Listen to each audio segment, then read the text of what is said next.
Game updates. Balance updates. All classes. Legendary aspect affix values now have a separate cap between ancestral and non-ancestral items.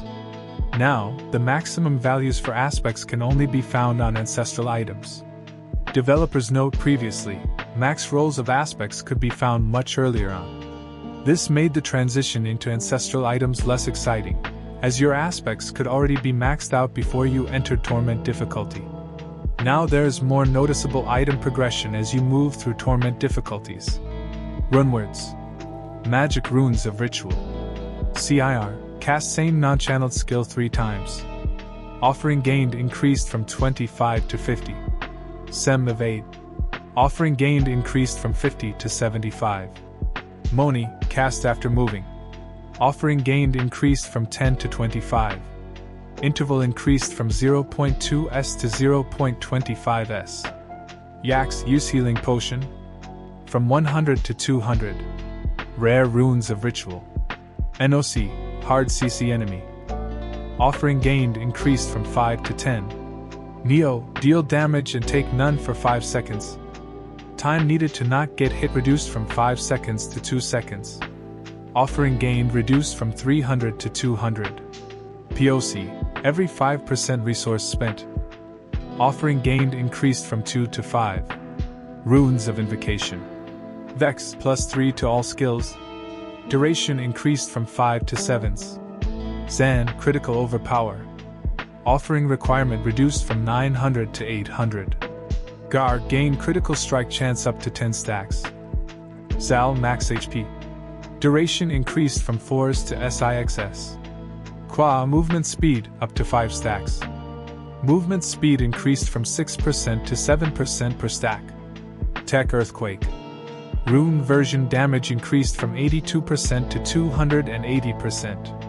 Ton, stun grenades. Rune version damage increased from 20% to 325%.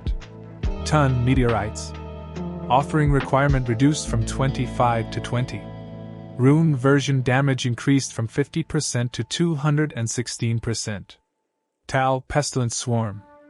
Rune version damage increased from 100% to 300%. Sorcerer. Unstable currents. The tooltip for unstable currents has been updated to state, unleashed, instead of, is also cast. Developers note the effects of unstable currents are not treated as casts, which only occurs once when you press the skill button. Lightning Spear. Only 12 lightning spears can exist at one time.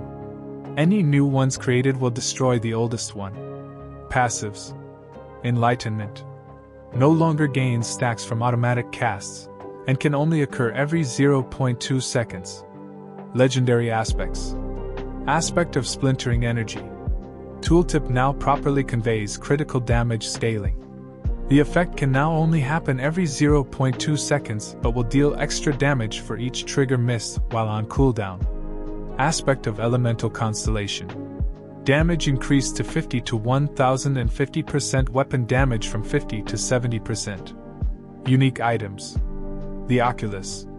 Teleport size affix replaced by chance for teleport to deal double damage. Flame Scar. Incinerate size affix replaced with chance for incinerate to deal double damage. Fracture Winterglass. Cooldown reduction for conjuration skills affix has been swapped with the inherent all resistances affix. Tempering. A new utility recipe for incinerate size, meteor size, and firewall size has been added.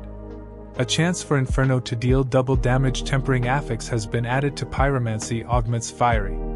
Lightning Spear double cast tempering affix changed to chance for Lightning Spear to deal double damage. Paragon. Burning Instinct legendary node. Cap increased from 80% to 90%.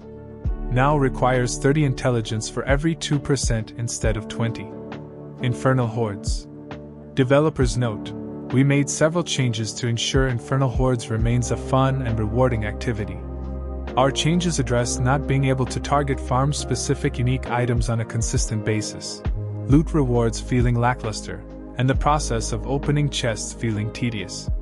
Greater chest of equipment cost increased from 60 to 200. Scrolls of restoration have been added to the loot table. Chest of materials have been reworked to consume all remaining ether. Chest of equipment has been removed. The council boss now drops guaranteed legendary items with Infernal Horde's affixes. The greater chest now contains a guaranteed ancestral legendary. Both the chest of materials and chest of gold now consume all remaining ether, rewarding gold or crafting materials, including masterworking materials. The more ether is spent on the chest. The item chest has been removed. Infernal compasses can no longer be crafted. Infernal compasses are now rare drops found in torment difficulties only. The number of waves will be randomly rolled on infernal compasses, and all runs of Infernal Hordes will have a maximum revive count of 4. The difficulty of the Infernal Horde will be determined by the difficulty level, Torment 1, 2, 3, or 4. The number of revives is now limited to 4 across all torment difficulties. User interface and user experience.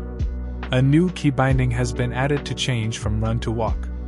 Paragon level now displays properly on character nameplates, such as in the menu or friends list. Miscellaneous. Paragon level now displays properly on character nameplates, such as in the menu or friends list. Gems and runes can be freely swapped without needing to visit the jeweler. Developers note, when trying to socket a gem into a 2-socket item that is already full, the bottom gem will be removed, and the new gem will become the top gem.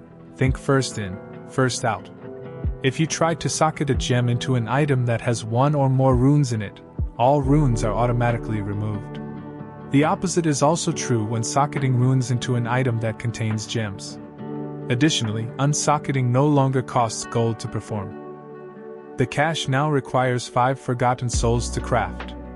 Mythic Unique Item crafting has been adjusted. How to craft. Previous, crafting a specific Mythic Unique costs 4 Resplendent Sparks. Now, a random Mythic Unique can be crafted with 2 Resplendent Sparks.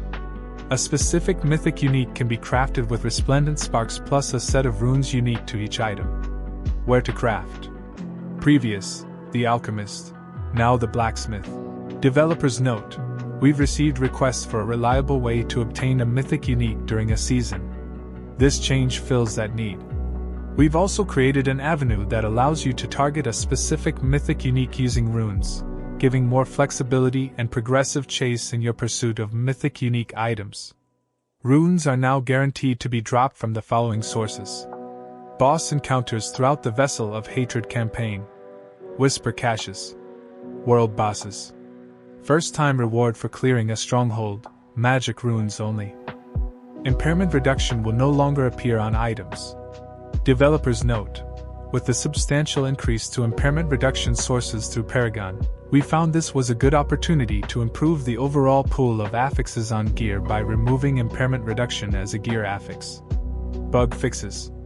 Barbarian. Fixed an issue where the Rumble Legendary Paragon node had an inaccurate tooltip. Fixed an issue where the Brawl glyph didn't properly grant its legendary bonus. Fixed an issue where Barbed Carapace and Tough as Nails could double dip, which resulted in extreme amounts of thorns being granted. Druid. Fixed an issue where the Druid Legendary nodes Devastation and Thunderstruck did not function. Fixed an issue where the Lightning Storm double damage tempering affix did not trigger off Nature's Fury. Fixed an issue where the Force Shred Strike from aspect of the Agile would always critically strike. Fixed an issue where Poison Creeper could be recast via 1 with nature each time the player adjusted Paragon points, skill points, or changed equipment. Fixed an issue where the Stormcrow aspect could make ravens invisible. Fixed an issue where the first attack of Shred didn't hit the targeted enemy after dashing. Necromancer. Fixed an issue where the Abyssal Glyph did not grant its bonus damage to non-physical attacks. Rogue. Fixed an issue where stacks of Advanced Flurry could be lost after healing, evading, or another skill was automatically cast from an aspect or unique item. Fixed an issue where the Poison Cloud from the aspect of Poisonous Clouds could trigger lucky hits. Fixed an issue where the visual effect and the actual area of effect did not match for Scoundrel's Kiss rapid-fire casts. Fixed an issue where the duration of Dance of Knives was shorter than intended. Fixed an issue where Dance of Knives could become unable to be cast if the skill was used repeatedly while no charges were available. Sorcerer fixed an issue where certain fire and cold damage effects didn't work properly with Enlightenment. Fixed an issue where automatic frozen orb casts from Fractured Winter Glass granted Enlightenment stacks. Fixed an issue where the increased chance to spawn a familiar was not displayed in the familiar description after acquiring the Enchantment Master Legendary Paragon node. Fixed an issue where free frozen orb cast from the enchantment effect could be triggered when casting skills on cooldown while channeling Incinerate. User interface and user experience. Fixed an issue where larger numbers could become illegible in vendor and crafter menus. Fixed an issue where the description for Exquisite Blood did not properly display how many would be used to summon Lord Zir. Miscellaneous fixed an issue where the stealth effect for the Shroud of False Death wouldn't be broken by mercenaries or minions dealing damage. Fixed an issue where the stealth effect for the Shroud of False Death could prevent a summoned boss from spawning. Fixed an issue where summoning monsters at the beginning of a Legion event could be displaced when running into them with your mount and using Spur. Fixed an issue where progression could become blocked for the eyes of the enemy quest when trying to place Lokran's talisman. Fixed an issue where the guaranteed critical strike and overpower from the Cax and Zan runes could be consumed by non-damaging abilities. Fixed an issue where legendary aspects and tempering affixes that are not usable by your class would occasionally function when using a skill of another class via runewords. As part of this fix, classes will no longer be able to equip items with tempering or legendary affixes that are class-specific for another class. Developers note, we found an issue where classes could sometimes unintentionally benefit from affixes and legendary powers that are class-specific for other classes. An example of this would be a sorcerer benefiting from Warcry legendary items that belong to barbarians. We find the design space interesting, particularly with runewords being added to the game, and may explore these kinds of synergies in the future. Currently, we do not believe it is healthy for players to farm items and affixes on one class to benefit a different one. Various performance, UI, visual, and stability improvements,